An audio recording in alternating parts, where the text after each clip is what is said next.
పరిశుద్ధ గ్రంథం ఛానల్ వీక్షిస్తున్న ప్రతి ఒక్కరిని దేవుని పేరిట వందనాలు తెలియజేసుకుంటున్నాం. ప్రేమ, సంతోషము, సమాధానం సదా మీకు తోడైండి నడిపించిన గాక. నిన్నటి దినాన యెషయా గ్రంథము 4వ అధ్యాయం చదువుకున్నాం. ఈరోజు యెషయా గ్రంథము 5వ అధ్యాయం చదువుకున్నాం. నా ప్రియుని గూర్చి పాడెదను వినుడి, అతని ద్రాక్ష తోటను బట్టి నాకిష్టుడైన వాని గూర్చి పాడెదను వినుడి. సత్తువ భూమి గల కొండ మీద నా ప్రియుని ఒక ద్రాక్ష తోట ఉండెను. ఆయన దానిని బాగుగా త్రవ్వి రాళ్లను ఏరి అందులో శ్రేష్టమైన ద్రాక్ష తీగలను నాటించెను. దాని మధ్యను బురుజు ఒకటి వేయించి ద్రాక్ష తొట్టి తొలిపించెను. ద్రాక్ష పండ్లు ఫలింపవలనని ఎదురు చూచుచుండెను, గాని అది కారు ద్రాక్షలు కాచెను. కావున యెరూషలేము నివాసులారా, యూదావారులారా, నా ద్రాక్ష తోట విషయము నాకు న్యాయము తీర్చవలనని మిమ్మల్ని వేడుకొనుచున్నాను. నేను నా ద్రాక్ష తోటకు చేసిన దానికంటే మరేమి దానికి చేయగలను? అది ద్రాక్ష పండ్లు కాయునని నేను కనిపెట్టినప్పుడు అది కారు ద్రాక్షల కాయుటకు కారణమేమి? ఆలోచించుడి. నేను నా ద్రాక్ష తోటకు చెయ్యబోవు కార్యమును మీకు తెలియజెప్పెదను. నేను అది మేసివేయబడినట్లు దాని కంచెను కొట్టివేసేదను. అది త్రొక్కబడినట్లు దాని గోడను పడగొట్టి దాన్ని పాడు చేసేదను. అది శుద్ధి చేయబడదు, పారతో త్రవ్వబడదు. దానిలో గచ్చపొదలను బలరాకసి చెట్లను బలిసియుండును. దాని మీద వర్షింపవలదని మేఘములకు ఆజ్ఞ ఇచ్చేదను. ఇశ్రాయేలు వంశము సైన్యములకు అధిపతియగు యెహోవా ద్రాక్ష తోట, యోధా మనుషులు ఆయన ఇష్టమైన వనము. ఆయన న్యాయము కావాలనని చూడగా బలాత్కారము కనబడెను, నీతి కావాలనని చూడగా రోదనము వినబడెను.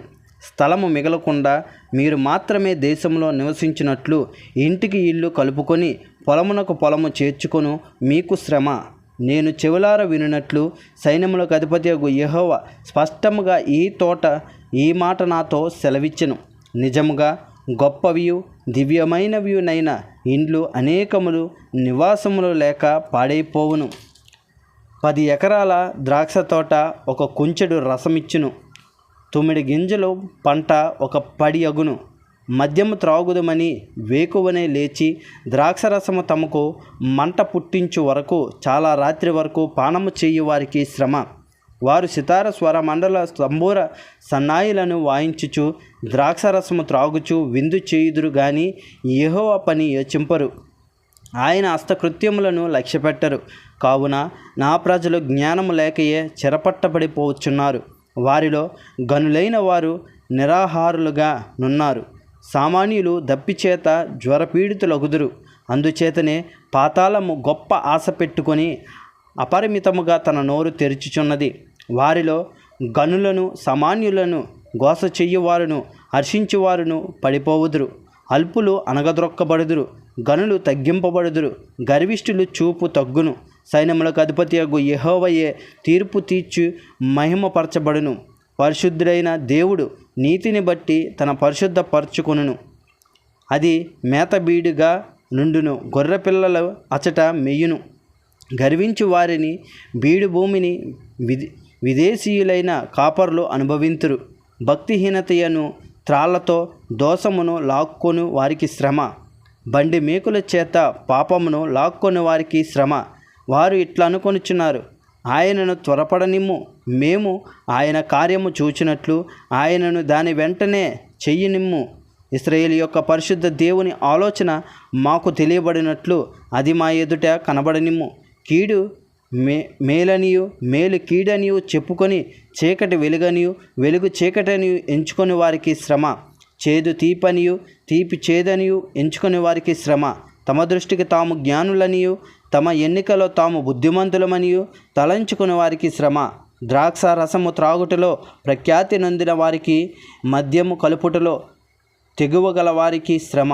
వారు లంచము పుచ్చుకొని దుష్టుడు నీతిమంతుడని తీర్పు తీర్చుదురు. నీతిమంతులు నీతిని దుర్నీతిగా కనబడ చేయుదురు. సైన్యములకు అధిపతియగు యెహోవా యొక్క ధర్మశాస్త్రమును నిర్లక్ష్య పెట్టుదురు. ఇశ్రాయేలు యొక్క పరిశుద్ధ దేవుని వాక్కును తృణీకరించుదురు. కాబట్టి అగ్నిజ్వాల కొయ్య కాలును కాల్చివేయినట్లు ఎండిన గడ్డి మంటలో భస్మమగునట్లు వారి వేరు కుళ్ళిపోవును, వారి పువ్వు ధూళివలె పైకి ఎగిరిపోవును. దానిని బట్టి యెహోవా కోపము ఆయన ప్రజల మీద మండుచున్నది. ఆయన వారి మీదకి తన బహువు చాచి వారిని కొట్టగా పర్వతములు వణుకుచున్నవి. వీధుల మధ్యను వారి కళేబారములు పెంట వలె పడి ఉన్నవి. ఇంతగా జరిగినను ఆయన కోపము చల్లారలేదు. ఆయన బహువు ఇంకా చాపబడి ఉన్నది. ఆయన దూరముగానున్న జనములను పిలుచుటకు ధ్వజమునెత్తును. భూమి అంతము నుండి వారిని రప్పించుటకు ఏలగొట్టును. అదిగో, వారు త్వరపడి వేగముగా వచ్చుచున్నారు. వారిలో అలిసిన వాడైనను తొట్టిల్లువాడైనను లేడు. వారిలో ఎవడును పోడు కొనకడు. వారి నడికట్టు విడిపోదు. వారి పాదరక్షల వారు తెగిపోదు. వారి బాణములు వాడిగలవి. వారి విండ్లన్నీ ఎక్కుపెట్టబడి ఉన్నవి. వారి గుర్రముల డెక్కలు చికుముకి రాళ్లతో సమానములు. వారి రథచక్రములు సుడిగాలి తిరిగినట్లు తిరుగును. ఆడసింహము గర్జించినట్లు వారు గర్జించుదురు. కొదమ సింహము గర్జించినట్లు గర్జన చేయించు వేటను పట్టుకొని అడ్డమేమీ లేకుండా దానిని ఎత్తుకొని పోవుదురు. విడిపింపగలవాడెవడునూ ఉండడు.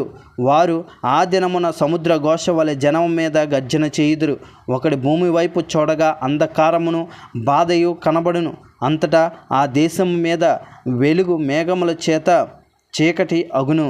ఇంతటితో యెషయా గ్రంథము 5వ అధ్యాయం పూర్తయింది. రేపటి దినాన యెషయా గ్రంథము 6వ అధ్యాయం చదువుకుందాం. ప్రేమ, సంతోషము, సమాధానం సదా మీకు తోడై ఉండి నడిపించునుగాక. ఆమెన్.